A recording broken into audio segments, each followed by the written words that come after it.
Bismillahirrahmanirrahim. Assalamualaikum warahmatullahi wabarakatuh. Di kesempatan yang dirahmati Allah ini, kita akan coba lihat kombinasi beberapa ayat tentang Ahlul Kitab. Artinya sebagai langkah awal ya untuk memahami makna Ahlul Kitab, arti daripada Ahlul Kitab. Kita angkat pertama Quran surat Al-Baqarah surat kedua ayat 145. A'udzu billahi minasyaitonir rajim. Bismillahirrahmanirrahim.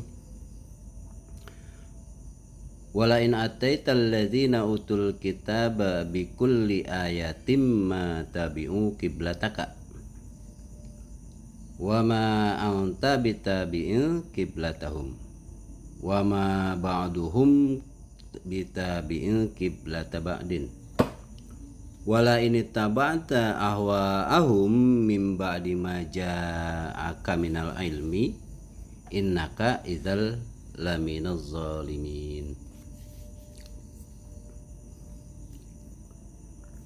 Secara keseluruhan kalimat di dalam ayat 145 surat Al-Baqarah ini adalah kalimat campuran. Kenapa disebut kalimat campuran? Karena di dalamnya terdiri dari kalimat kata kerja dan kata benda. Jadi dalam Al-Quran kita akan menemukan 3 model bentuk kalimat. Pertama, kalimat kata benda, kemudian kalimat kata kerja, dan kalimat kata campuran. Disebut kalimat kata benda karena di dalamnya terdiri dari kata benda semua, tidak ditemukan di dalamnya kalimat kata kerja. Nah, unsur-unsur yang harus ada di dalam kalimat kata benda itu adalah pertama harus ada pokok kalimat dan keterangan kalimat ya, atau dalam bahasa pesantrennya itu mubtada dan khabar. Jadi ada kata atau kalimat yang ingin dijelaskan dan ada penjelasannya. Yang kedua disebut kalimat kata kerja karena di dalamnya tidak ditemukan kalimat kata benda. Semuanya terdiri dari kata kerja. Nah, unsur yang harus ada di dalam kalimat kata kerja itu setidaknya ada subjek dan objek. Nah, ketika kita menemukan dalam satu ayat itu terdapat kalimat kata benda dan kata kerja, maka itu disebut kata campuran. Nah, di ayat ini kita menemukan beberapa kata kerja dan kata benda.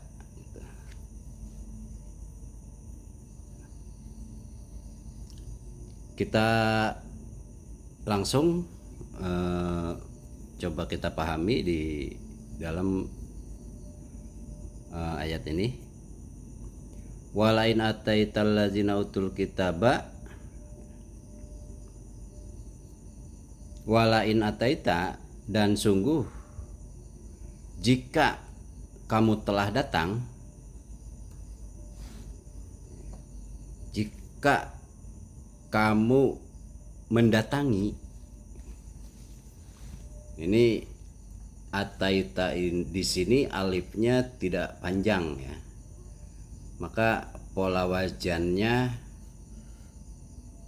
adalah fa'ala, bukan af'ala. Nah, kalau di alifnya panjang maka ata yu'ti. Nah, itu pola wajannya adalah af'ala yuf'ilu, yang artinya mendatangkan gitu. Sementara karena alifnya pendek maka ini pola wajahnya adalah atayati gitu. Fa'ala ya ilu. Jadi bisa diartikan datang, tidak bisa diartikan mendatangkan gitu. Karena kalimat setelahnya allazina utul kitaba itu adalah objek fathah gitu kan. Jadi kalau kita artikan walain ataital ladzina utul kitaba, dan sungguh jika kamu telah datang kepada orang-orang yang utul kitab, yang diberi kitab, yang mereka diberi kitab. Kalau mendatangkan nggak kena ya. Mendatangkan orang, jadi objeknya utul kitab gitu. Mendatangkan mereka nggak bisa begitu, tapi di sini konteksnya adalah kamu datang kepada mereka. Walain ataita di sini domir mustatirnya adalah anta. Kalau kita ataita domirnya anta. Kalau ataitu domir mustatirnya ana. Kalau ataiti anti, ataitum antum. Ini menggunakan kata ataita. Domir anta yang artinya anda. Nah, yang dimaksud di dalam kata walain ataita dan sungguh ketika kamu datang atau mendatangi, yang dimaksud dengan anta itu apa gitu, siapa gitu kan. Nah, kita pahami ya, bahwa ayat ini adalah kalam Allah itu, di mana Allah sedang berkata-kata, sedang berkalam. Maka Allah dalam hal ini adalah mutakalim, al-mutakalim ya, sebagai pembicara.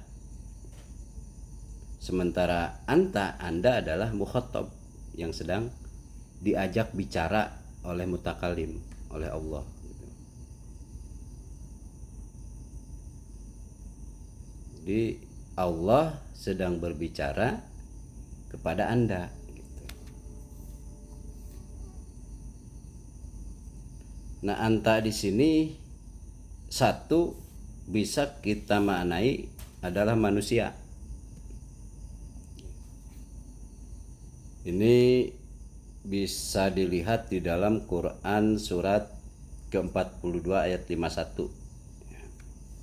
Itu surat Asy-Syura. Wa makana li basyarin ayyu kalimahu Allahu illa wahyan aw mi wara'i hijabin aw yursila rasulan fayuhya bi iznihi may yasha innahu aliyun hakimun. Wa makana li basyarin ayyu kalimahu Allahu illa wahyan aw mi wara'i hijabin aw yursila rasulan. Dan tidak terjadi li basyarin terhadap manusia ayyu kalimahu Allahu, Allah berkata-kata kepada manusia.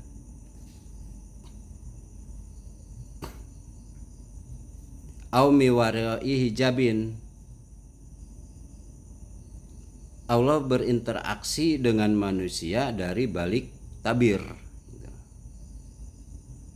Au yursila rasulan, Allah berinteraksi dengan manusia dengan mengutuskan seorang rasul. atau mengirimkan seorang rasul. Kata kalimat miwarai hijabin yursila rasulan itu kata yang difathahkan oleh huruf an. Ini huruf an ini berfungsi memfathahkan kata setelahnya. Nah, di sini yang kata yang terfathahkan oleh huruf an itu adalah kalimat miwarai hijabin dan yursila rasulan. Nah, kenapa di warai hijabin ini tidak terlihat fathahnya gitu, tapi nampak kasrohnya. Nah, itu dimajrurkan oleh huruf min. Sejatinya ketika dia tidak termajrurkan oleh huruf min, oleh harfu jarin ya, maka sejatinya dia fathah gitu. Nah, maka kita memaknai yukallimahu au miwarai hijabin dan au yursila rasulan adalah unsur-unsur yang terjadi pada diri manusia dengan Allah gitu. Wa makana libasarin ayukalimahu Allahu. Wa makana libasarin au miwarai hijabin. Wa makana libasarin yursila rasulan gitu. Illa wahyan gitu. Jadi tidak pernah terjadi antara Allah dengan manusia itu kecuali dalam bentuk wahyu. Apa itu? Yaitu Allah berkata-kata kepada manusia, Allah berinteraksi dengan manusia dari balik tirai, dari balik tabir. Allah berinteraksi dengan manusia dengan mengirimkan atau mengutuskan rasul gitu. Seorang rasul. Ini maknanya seperti itu ya. Nah, kenapa tidak dibunyikan misalkan wa makana libasarin ayyukalimahu Allahu au miwarai hijabin au yursila rasulan ila wahyan gitu. Nah, karena sebelum ila wahyan itu punya maksud bersifat mutlak. Bersifat mutlak, bersifat tetap dan kontekstual, tidak usang gitu. Artinya bersifat mutlak ya. Sementara miwarai hijabin dan yursila rasulan itu dibatasi oleh ruang dan waktu gitu. Sangat terbatas gitu. Sifatnya relatif gitu. Jadi kesimpulannya bahwa wahyu Allah itu adalah kalam Allah, di mana Allah berkalam kepada mukhatabnya yaitu bashar gitu, satu. Kedua, di mana Allah berinteraksi dengan manusia itu dengan cara dari balik tabir ya. Kenapa dikatakan miwarai hijabin dari balik tabir gitu. Nah, ini balik tabir di sini harus dimaknai sebagai kitab Allah yang bersifat kauniyah gitu. Kalau yang yukallimahu Allah itu bersifat qauliyah ya, yang kemudian dituliskan dalam sebuah mushaf dari juz 1 sampai juz 30. Itu kalam Allah. Nah, sementara yang miwarai hijabin ini bersifat kauniyah gitu. Jadi ya alam semesta ini semua makhluk Allah yang Allah ciptakan adalah kitabullah gitu, yang bersifat kauniyah.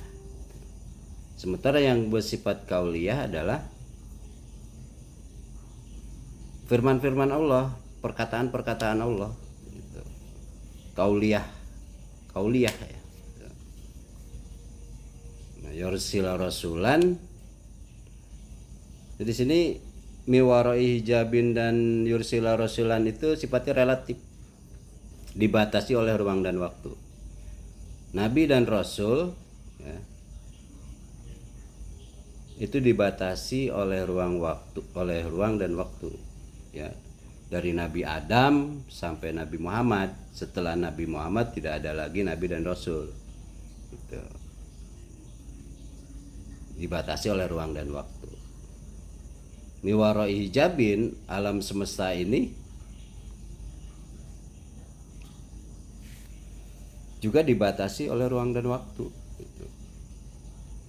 Karena makhluk Allah gitu kan, selain makhluk Allah itu yang merupakan kitab kauniyah itu, dia ada ajalnya gitu kan gitu.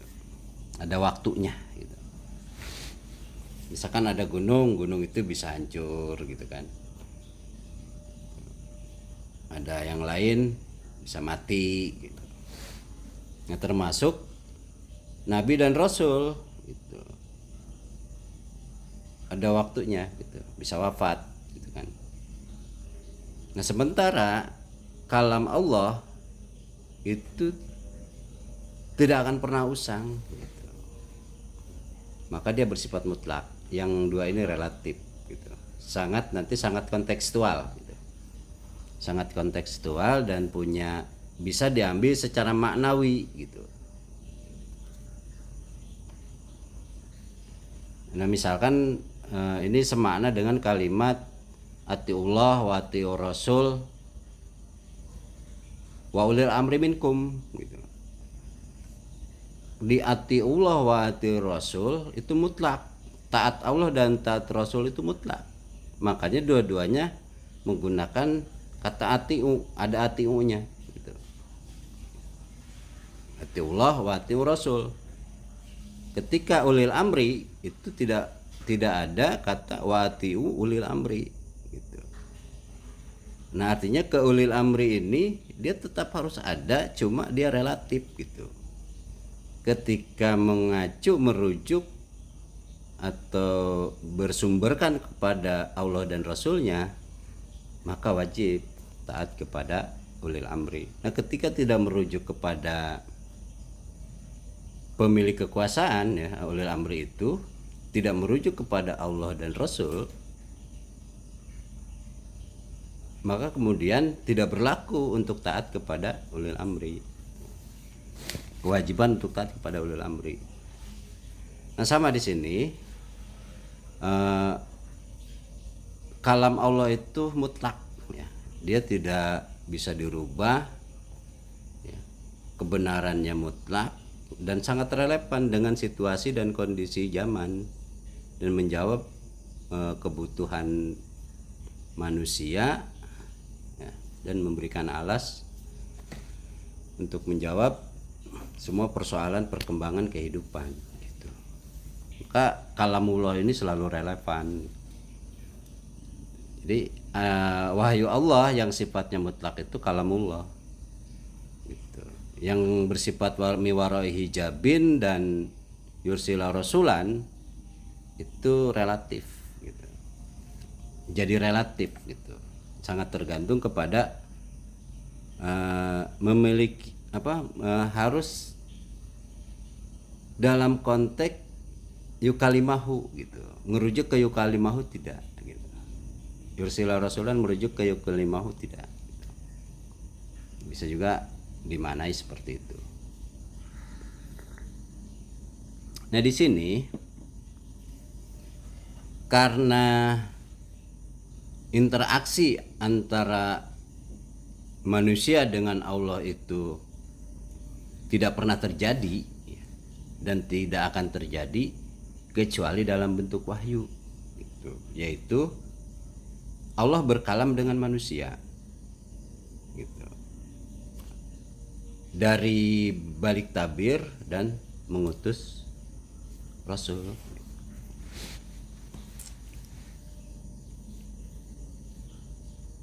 Pemakan ali basarin ayu kalimahu Allahu illa wahyan au miwara ijabin au yursila rasulan. Nah, ini merupakan dasar hukum kita bahwa walain ataita ya, dan sekiranya kamu mendatangi atau datang, nah kamunya ini maksudnya adalah manusia. Karena itu tuh Allah sedang berbicara dengan Anda gitu, dengan kamu. Karena itu bersifat kalamullah, maka kamunya itu bisa Nabi Muhammad SAW, kan? Kamunya itu bisa manusia, gitu. Yang hidup sebelum Nabi, yang hidup setelah Nabi Muhammad. Jadi ketika kita baca Quran, maka kita adalah manusia yang menjadi anta di hadapan Allah, yang menjadi mukhatab dari kalam Allah. Allah berkata-kata kepada manusia. Maka siapapun manusia yang membaca ayat-ayat Allah, kalamullah, adalah mukhatab. Tinggal persoalannya mau ngambil tanggung jawab atau tidak, tanggung jawab antaknya itu atau tidak, itu aja persoalannya. Ini pertama ya. Yang kedua, anta atau anda di kalimat ataita ini juga adalah sebagaimana tertuang dalam Quran surat Fatir surat ke-35 ayat 31. Waladzi awhayna ilaika minal kitabi,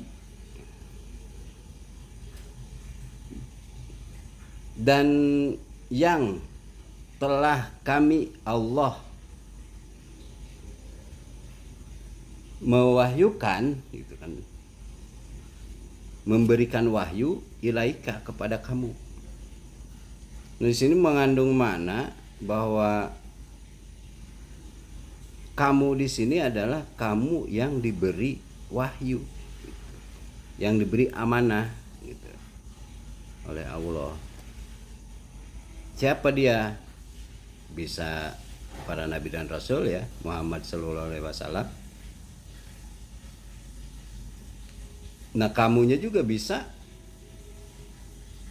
tergantung tadi bagi yang mengambil tanggung jawab ketika berkata-kata dengan Allah, berkalam dengan Allah. Ketika kita baca Quran, Allah yang berbicara dan kita adalah mukhatabnya, kemudian kita mengambil peran bahwa kalimat kamu, anta atau anda itu adalah diri kamu gitu. Maka kamu harus memposisikan, anda itu harus memposisikan sebagai mukhatab gitu. Itu makanya nanti kita akan menemukan ya di ayat lain, misalkan tanazzalul malaikatu waruhu, tanazzalul malaikatu waruhu, tanazzalul malaikatu waruhu ya. Ruh apa? Malaikat dan ruh turun terus menerus gitu. Biha bihim min kulli amrin salamun hiya hatta matla'il fajr. Atas izin Allah di dalam malam itu ya, dalam setiap urusan pemerintahan atau urusan kekuasaan, urusan kemasyarakatan. hingga matlail fajar, hatta matlail fajar ya. Matlail fajar itu terbitnya matahari ya. Fajar ya, terbitnya fajar. Artinya kegelapan menghilang. Fajar datang, kegelapan meredup gitu, menghilang, berganti dengan cahaya siang terang benderang gitu, dari zulumat ke nur gitu. Nah, itu pasti alamnya ya, pasti alamnya ada malam ada siang gitu, tapi secara budaya ada zulumat ada nur gitu.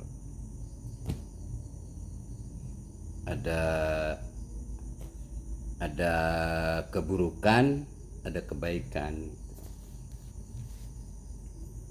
Di sini di surat Fatir 35 ayat ke-31 ini menunjukkan bahwa orang yang mengambil peran Anda gitu, domir antanya diambil gitu. Bahwa ketika kita baca Quran ini Allah sedang berbicara dengan saya gitu kan. Maka saya harus menjalankan perintah dan meninggalkan larangan apa yang dari apa yang saya baca gitu. Jadi mau ngambil peran gitu. Nah, orang yang mengambil peran itulah yang kemudian secara makna adalah diberikan amanah, diberikan wahyu. Karena para malaikat itu tidak berhenti menurunkan wahyu sejatinya. Kalau berhenti di Nabi Muhammad, maka berhentilah, istirahatlah malaikat Jibril. Tapi kita tidak mendapatkan keterangan apapun bahwa malaikat Jibril itu berhenti menurunkan wahyu. Itu. Yang kita temukan adalah malaikat terus turun terus menerus, tidak berhenti. Tanazzalul malaikatu waruh fiha bi'izni rabbihim min kulli amrin. Dari setiap urusan pemerintahan ya, atau urusan kekuasaan atau urusan kemasyarakatan.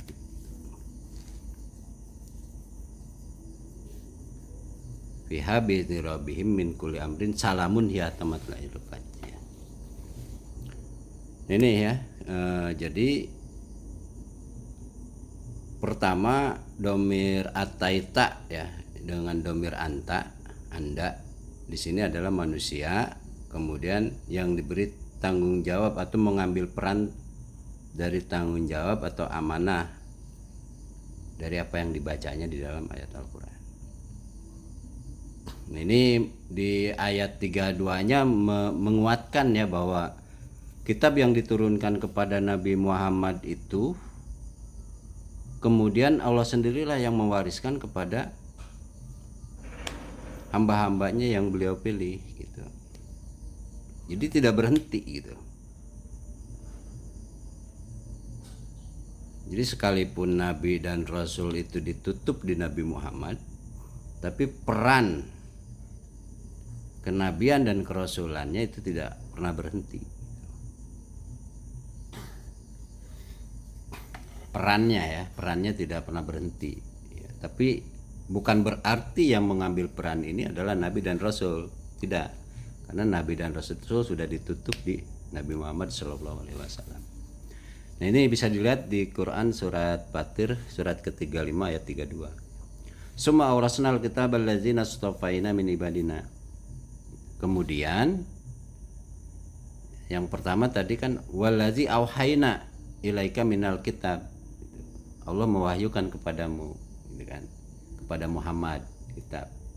Setelah Nabi Muhammad wafat, di ayat berikutnya summa arsalnal kitab allazina astafaina min ibadina. Kemudian kami Allah wariskan Alkitab ini, Al-Quran ini, kalam Allah ini kepada orang-orang yang terpilih dari hamba-hamba kami.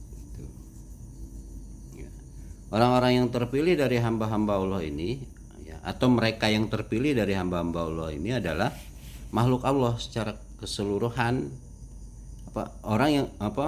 Mereka yang terpilih dari makhluk Allah secara keseluruhan ya, makhluk Allah Allah menciptakan makhluk itu dengan maksud untuk mengabdi kepadanya. Wa ma khalaqtul jinna wal insa illa liya'budun. Tidaklah aku menciptakan makhluk yang bersifat gaib wal insa dan yang bersifat nyata illa liya'budun, kecuali hanya untuk mendedikasikan dirinya kepadaku, hanya untuk menjadi abdi-abdi kehidupanku. Itu.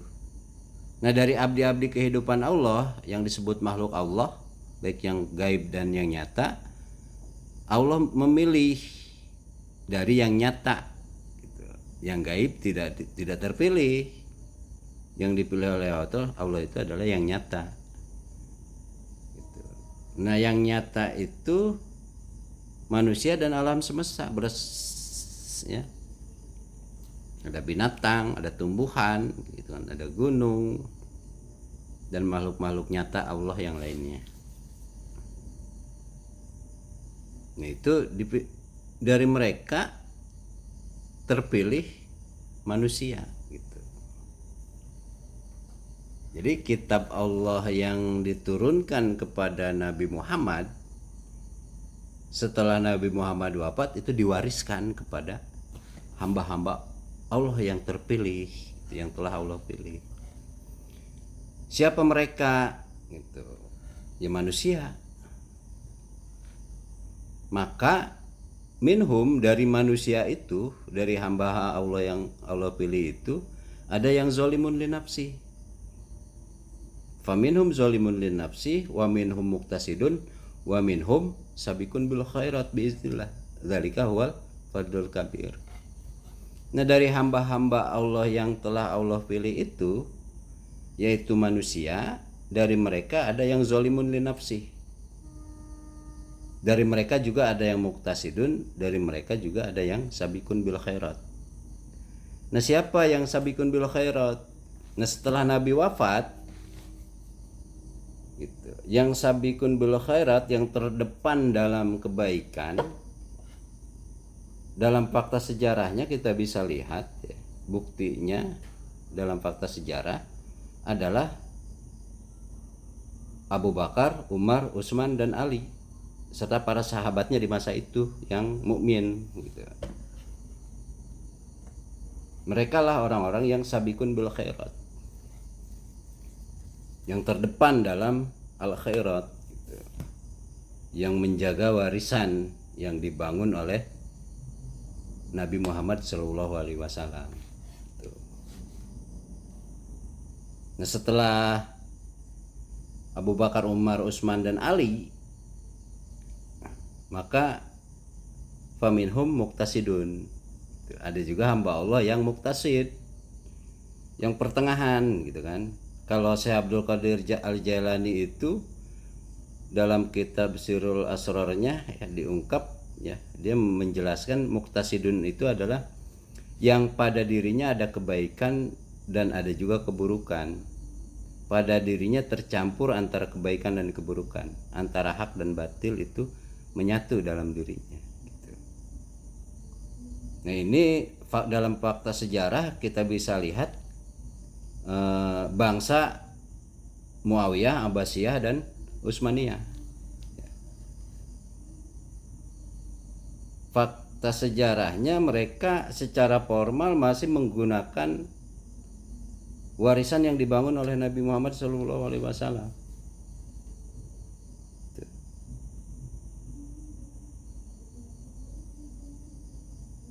Tapi dalam praktek ya, budaya kehidupannya, beliau mengedepankan kepentingan kaumnya, kepentingan bangsanya gitu. Sehingga tercampurlah gitu kan antara kepentingan bangsa, kaum dengan kepentingan warisan yang dibangun oleh Nabi Muhammad SAW dan diteruskan oleh yang sabikun nabil khairat itu, para khalifah yang 4 dan para sahabat yang beriman gitu. Nah, Nah di sini faminhum muqtasidun itu kalau kita baca, kita perhatikan, itu terjadi di masa Muawiyah, Abbasiyah dan Utsmaniyah. Gitu. Karena pada dirinya ada kebaikan dan ada juga keburukan, tercampurnya antara hak dan baik, antara hak dan batil gitu. Warisan yang dibangun oleh Nabi masih dipegang, tapi memegang pula budaya bangsanya gitu loh, kepentingan bangsanya, kaumnya ya, kepentingan kaumnya gitu. Kaum Abbasiyah, Muawiyah, Abbasiyah dan Utsmaniyah gitu. Salah satu model yang dibangun untuk kepentingan bangsa atau kaumnya itu adalah yang memegang kekuasaan di masa itu adalah tidak keluar dari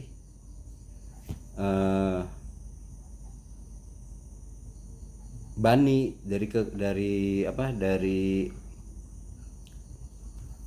dari keluarganya gitu. Makanya di sistem mamluk, kerajaan kemudian diberlakukan di situ. Artinya menggantikan kepemimpinan dan lain sebagainya itu tidak boleh. Ya, ada aturan lain ya, yang dulunya dibangun oleh Muhammad, yang dipertahankan dan oleh para khalifah yang 4 radhiyallahu anhu. Ya. Kemudian direduksi gitu kan, tereduksi ya, direduksi gitu, dicampur gitu. Itu muqtasidun ya, yang dimaksud dengan muqtasidun. Nah sementara yang zalimun li nafsi ini benar-benar menghancurkan secara keseluruhan warisan yang dibangun Nabi Muhammad SAW dan para sahabatnya secara totalitas, baik secara formal maupun secara makna gitu. Semuanya tanpa terkecuali. Nah itu terjadi di akhir kekuasaannya Utsmaniyah gitu kan. Jadi, dengan kita kenal dalam sejarah dengan revolusi Turki ya, yang di tokoh revolusionernya adalah Mustafa Kemal Atatürk gitu, yang membuang seluruh warisan yang dibangun oleh Nabi, menggantikan dengan sistem al-masyriq wal maghrib gitu. Sistem selain dari apa yang diwariskan oleh Nabi gitu. Maka tidak dipakai gitu, diganti sistem bermasyarakatnya gitu.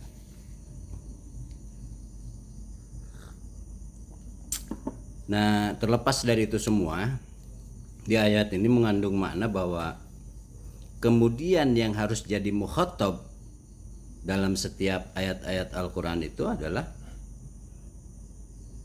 ya semua manusia gitu, yang membaca semua hamba-hamba Allah gitu. Hamba-hamba Allah itulah gitu kan para mukhatabnya gitu. Ya dasar hukum kita ataita di sini domir anta, andanya itu yang ketiga adalah ayat ke-32 ya surat Fatir. Nah kemudian yang keempat ya, dasar hukum kita menguatkan domir anta di kalimat ataita itu di ayat ini disebut adalah khalifah ya, atau wakil Allah di bumi gitu kan. Ini dalam Quran surat Al-Baqarah surat kedua ayat 30. Wa idz qala rabbuka lil malaikati inni ja'ilun fil ardi khalifah. Dan ingatlah ketika Rabb kamu berkata kepada malaikat, ini sesungguhnya diriku Allah jailun, ya, pembuat ya. Pembuat ya, jailun itu fa'il ya. Jadi pelaku ya, pelaku yang membuat gitu kan. Sesungguhnya diriku pembuat ya, khalifah fil ardi gitu. Pembuat wakil di bumi gitu. Di dalam kehidupan bumi ya, di dalam ardun ini banyak ditemukan ayat ya. Itu maknanya adalah negeri ya. Atau konteks ini mungkin lebih dimaknai bumi ya, bumi. Itu khalifah, wakil Allah di muka bumi gitu kan. Jadi Allah lah yang menjadikan manusia sebagai khalifah gitu. Maka mukhatab di sini, ataita di sini adalah para pelaku yang mengobjektifikasikan ajaran-ajaran Allah ya, kalam-kalam Allah menurut sunnah Rasulnya gitu. Khalifah ini adalah para pelaku ya, para pelaku pelaksana ajaran Allah menurut sunnah Rasulnya gitu. Jadi Allah punya konsep, punya ide, punya gagasan pengaturan kehidupan alam semesta ini ya, dalam bentuk ajaran-ajarannya, ayat-ayatnya, kalamullah, di mana kalam Allah ini merupakan sebuah konsep gitu, yang dia hanya bisa diobjektifikasikan dengan cara Allah menjadikan manusia sebagai wakilnya di bumi itu. Nah, ini dasar-dasar hukum ya dari ataita. Ataita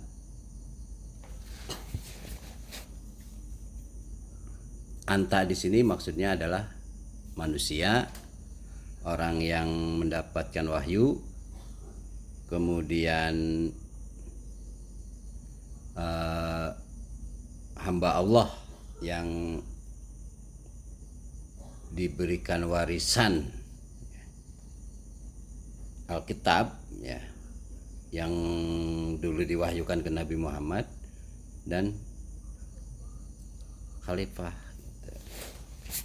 Para pelaku yang mengobjektifikasikan ajaran Allah menurut sunnah Rasulnya dalam kehidupan berindividu, bermasyarakat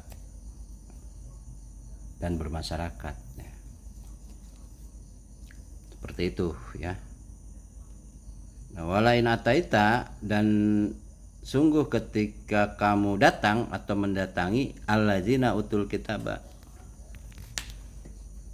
Nah, alladzina utul kitaba ini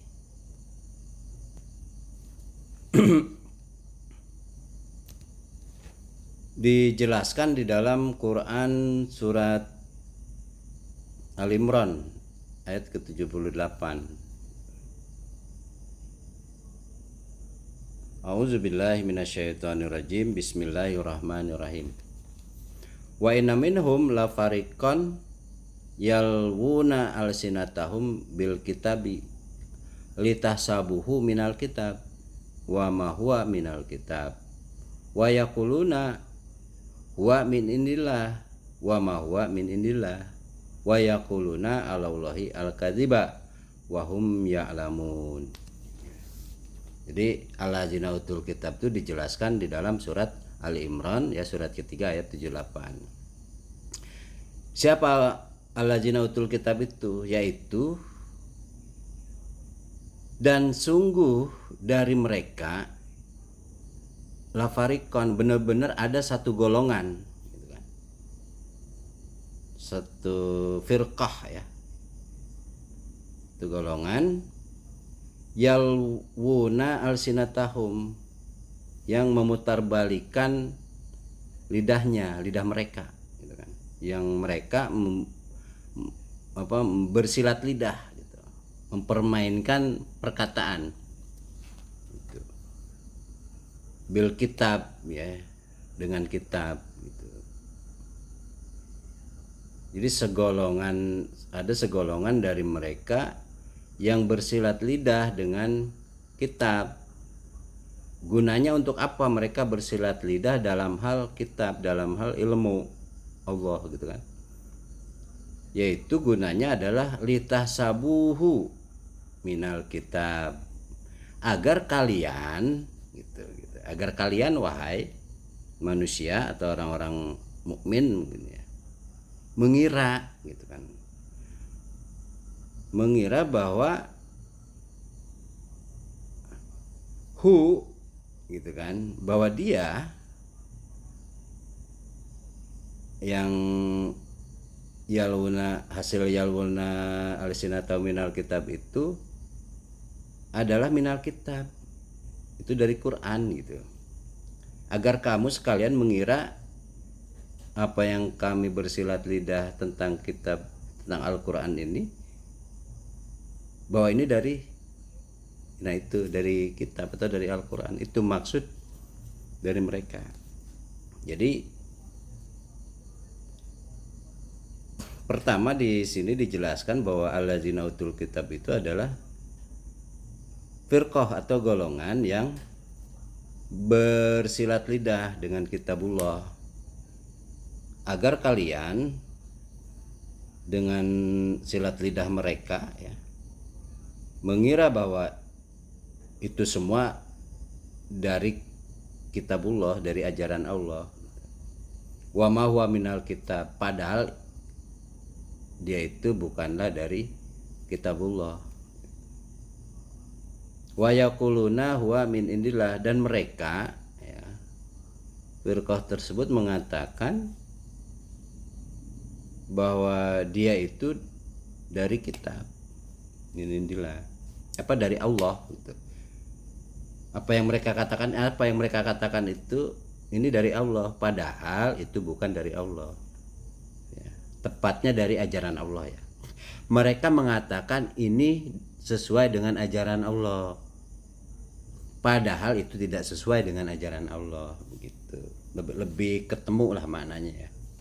Karena ketika kita membaca kata lafaz Allah di dalam salah satu ayat, di dalam ayat Al-Quran itu, maka kita tidak boleh berpikir Allah dalam konteks zatnya gitu, tapi harus dalam konteks fungsinya gitu. Kenapa kita tidak boleh berpikir tentang zat Allah? Karena kita tidak diberi kemampuan, tidak diberi ilmu untuk sampai ke situ gitu loh. Tidak diberikan kemampuan untuk mengenal zat Allah. Yang diberi kemampuan oleh Allah itu adalah mengenal ajaran-ajarannya gitu, kalam-kalamnya gitu. Maka lebih tepat sebenarnya ketika kita melihat lafaz Allah di dalam ayat-ayat Al-Quran ini, fungsi Allah sebagai ajarannya, kebijakannya gitu kan. Allah sebagai pembuat kebijakan, menetapkan aturan-aturan tentang kehidupan gitu, berupa ajaran gitu.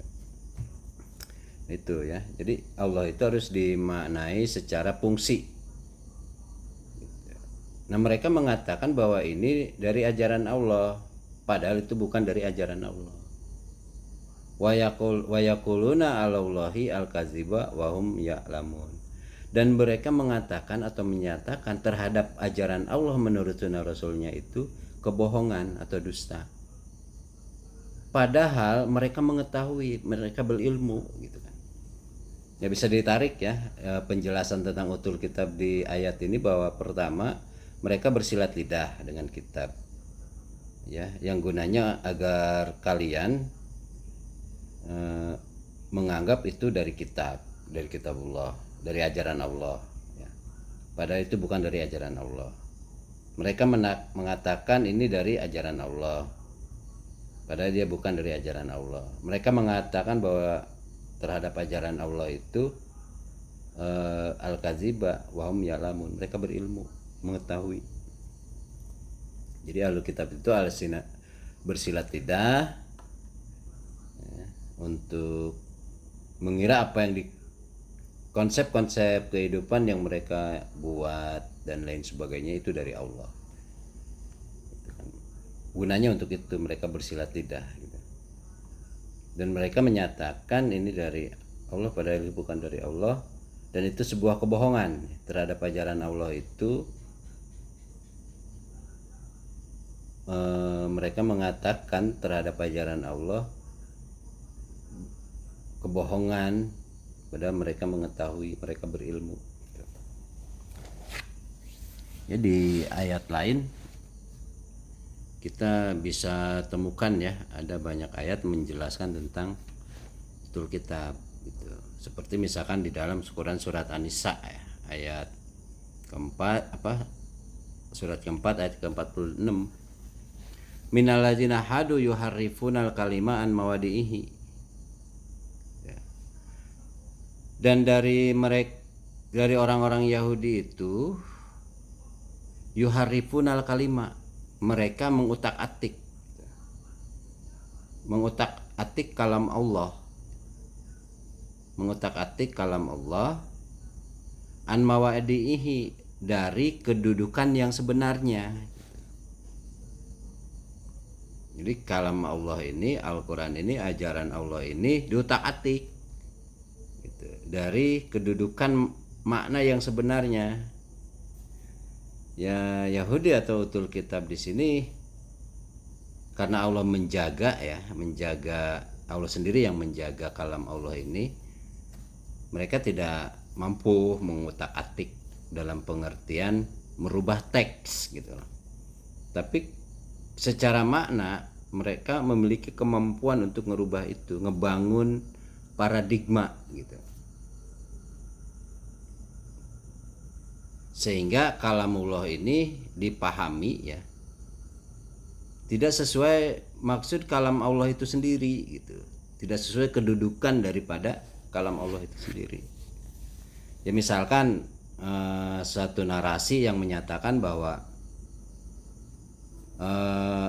berislam itu atau beragama itu ya di dalam masjid, di atas sajadah gitu kan, dan itu adalah urusan pribadi atau individu-individu. Sementara ketika berkeluarga, bermasyarakat ya, berbangsa dan seterusnya, itu tidak boleh dibawa-bawa gitu.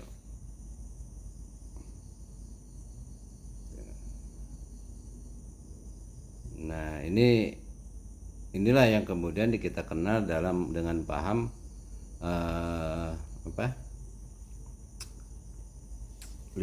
bukan liberalisme,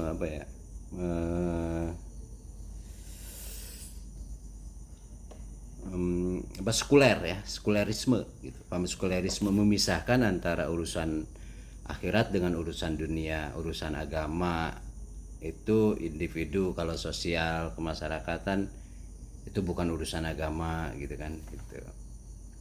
Maka ketika sholat secara ritual di masjid misalkan contoh ya menutup aurat gitu kan, tapi ketika berkehidupan di sosial itu bukan merupakan kewajiban gitu. Ya narasi ini kuat dan ya kita saksikan gitu, banyak ahlul kitab, utul kitab ya yang menguatkan narasi-narasi ini gitu. Yang mereka betul-betul menguasai kitab gitu, hafiz Quran, memiliki ilmu-ilmu yang mumpuni gitu kan. Tapi secara mana beliau mengutak-atik makna dari kedudukan yang sebenarnya gitu. Nah, itu salah satu contoh ya, banyak narasi-narasi Yahudi ya yang kemudian kita umat Islam mengira bahwa itu sesuai dengan ajaran Allah. Ya makanya bisa saja kita memandang mengira bahwa kita sedang beribadah kepada Allah, ya. Karena itu pandangan paradigma kita beribadah itu, ya, konsepnya lahir dari yang yuharifunal kalima an mawadihi, kan. Ini bahaya gitu, ya, alih-alih beribadah kepada Allah tapi sejatinya kemudian menurut Allah adalah menyekutukannya. Nauzubillahi min dzalik. Karena banyak dalam ayat-ayat Al-Qur'an itu kalimat la yas'urun, la ya'lamun gitu kan. Seperti wa qala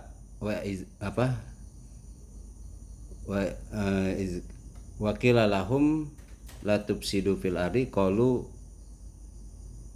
innama nahnu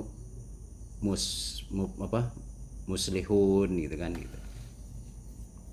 Wa idza qila lahum la tufsidu fil ardi qalu innama nahnu muslihun ala innahum humul mufsiduna walakilla yas'urun gitu kan. Jadi banyak orang yang berprasangka, ya, mengira gitu kan.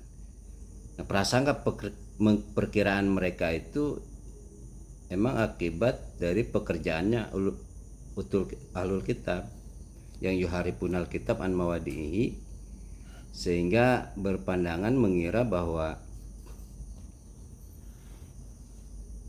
mereka tuh sedang melakukan perbaikan gitu.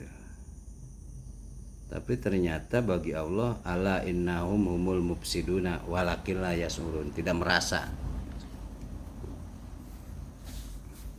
Itu ya, banyak ayatnya yang menjelaskan tentang ahlul kitab, ya, seperti dalam surat Al-Baqarah ayat 47, ya bani Israil azkuru nikmati allati an'amtu alaikum wa anni faddaltukum alal alamin gitu kan. Itu yang menjelaskan bahwa Allah itu telah memberikan kemantapan hidup sesuai ajaran Allah menurut sunnah Rasulnya yang diberikan kepada Bani Israel, ya, yang membuat Bani Israel itu dimuliakan oleh Allah atas yang lainnya gitu.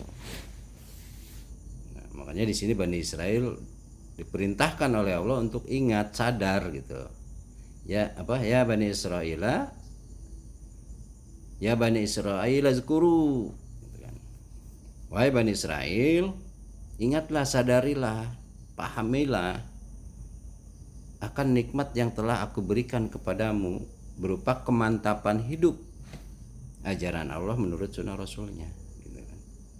Yang telah aku berikan kepada kemantapan hidup itu kepada kalian, alaikum an'amtu alaikum wa ni fadlatukum alal alamin.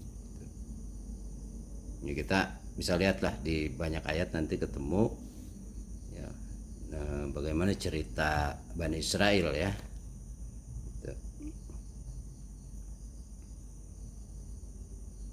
Ini secara fakta sejarahnya, ya, ayat Al-Qur'an itu objektif ilmiah, ya, sudah terbukti, ya, dari juz 1 sampai juz 30 itu semuanya konsep, ide, gagasan Allah tentang pengaturan kehidupan alam semesta ini yang objektif ilmiah gitu, yang realistis, bisa secara keseluruhan itu realistis karena semuanya pernah terjadi dan di para nabi dan rasul sebelumnya gitu.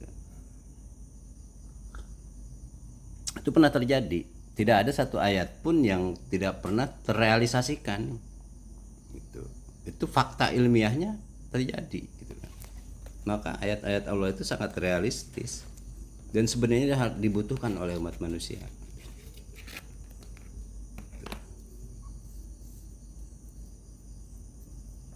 Ya, ada juga nanti kita temukan seperti di ayat 121 di surat Al-Baqarah yang atainahumul kitab itu juga ada yang yatlunal kitab itu yatlunahu haqqatilawati gitu.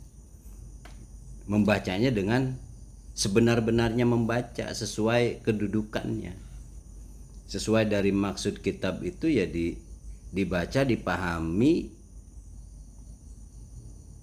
ya, dipahami sesuai kedudukan dari kitab itu sendiri gitu kan, dari kalam itu sendiri. Dan mereka yuminuna bih gitu, ada juga cuma itu nanti akan diketemukan banyak ayat sangat sedikit ya. Jadi jangan heran kalau saat ini kita menyaksikan orang-orang yang berilmu ya, apa bahasa Arab kalau orang berilmu, ulama ya, orang yang diberi ilmu itu. Nah ini ya faktanya saat ini ya maaf, orang-orang berilmu ya, atau bahasa Arabnya itu ulama, orang-orang yang diberi ilmu oleh Allah itu seringkali mengajarkan ilmunya itu kepada masyarakat itu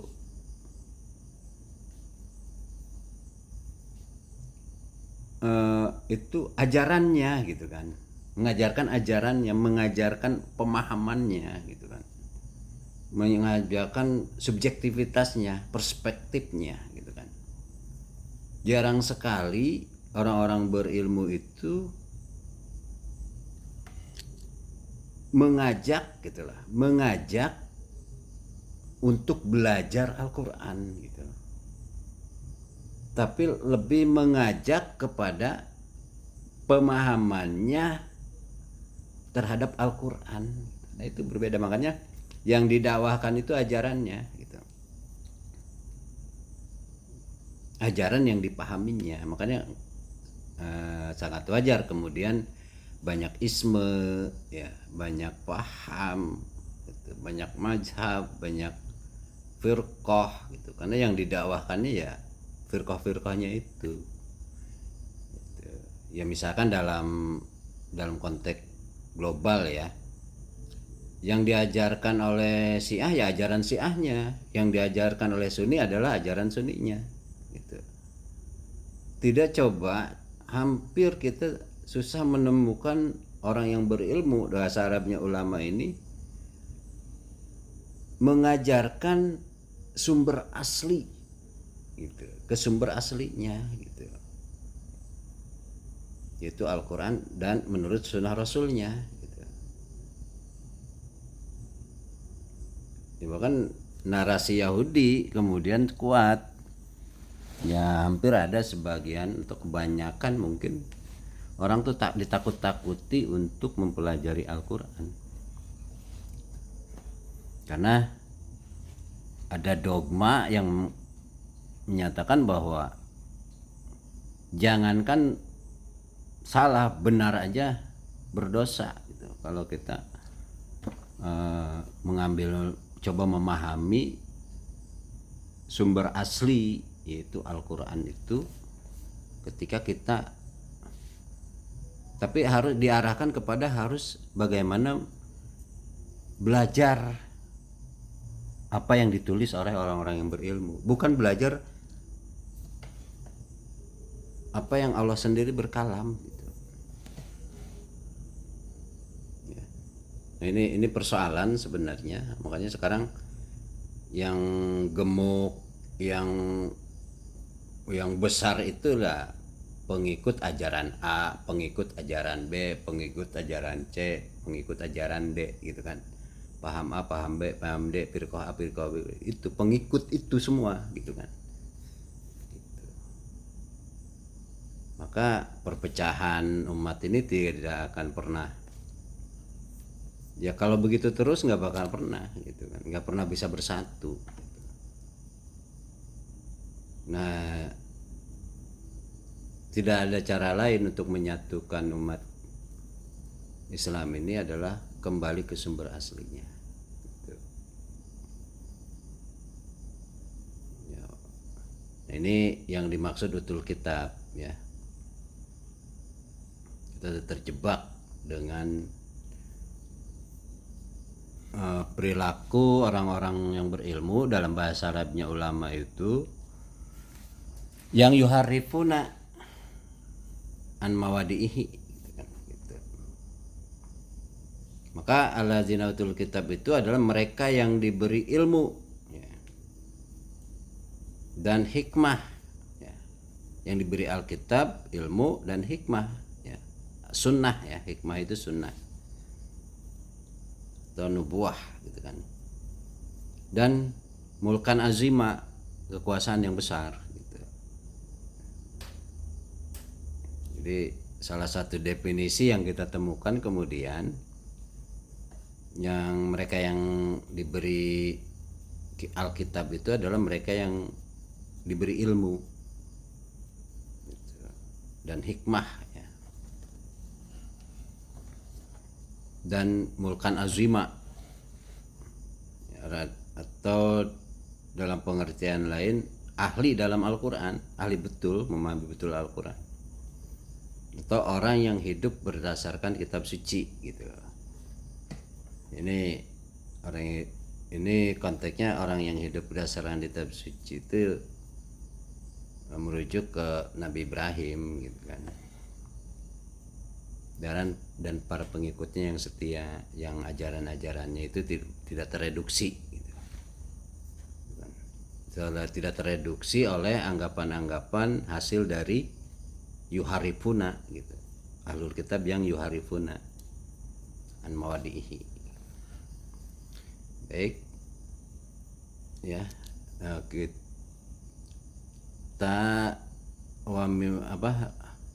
walain ataital ladzina utul kitaba,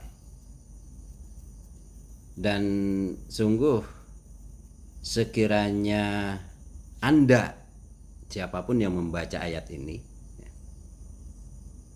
tanpa terkecuali dia manusia, Anda yang membaca ayat ini, sekiranya Anda yang membaca ayat ini datang atau mendatangi mereka yang diberi Alkitab, diberi ilmu oleh Allah, bikuli ayatin, dengan seluruh pembuktian, dengan seluruh ayat ya. Ayat itu pembuktian ya, atau bukti yang nyata. Matabi'u kiblataka, mereka tidak akan mengikuti kiblatmu gitu. Nah, dari kalimat ini artinya adalah, dan sungguh sekiranya Anda manusia, siapapun Anda tanpa terkecuali yang membaca ayat ini, mendatangi atau datang kepada allazina utul kitaba bikuli ayatin ya. Mendatangi allazina utul kitaba bikuli ayatin dengan seluruh bukti-bukti yang nyata atau pembuktian, mereka tidak akan mengikuti kiblatmu. Apa itu kiblat? Ya. Nah, di sini banyak ayat ya yang menjelaskan tentang bikuli ayatin dan kiblat. Kita akan lanjut nanti di bahasan berikutnya ya. Apa itu ada beberapa ayat yang menjelaskan tentang bikuli ayatin dan kiblat. Walain ataital ladzina utul kitaba bikuli ayatin matabi'u kiblataka. Sementara sampai di sini, nanti kita lanjut ke kalimat berikutnya ya, setelah menjelaskan kalimat atau kata bikuli ayatin dan kiblat. Nanti akan kita angkat beberapa ayat ya, kombinasi ayatnya yang menjelaskan ayat-ayat yang lainnya. Atlubu minkumul afwa billahi taufiq alal hidayah. Wassalamualaikum warahmatullahi wabarakatuh.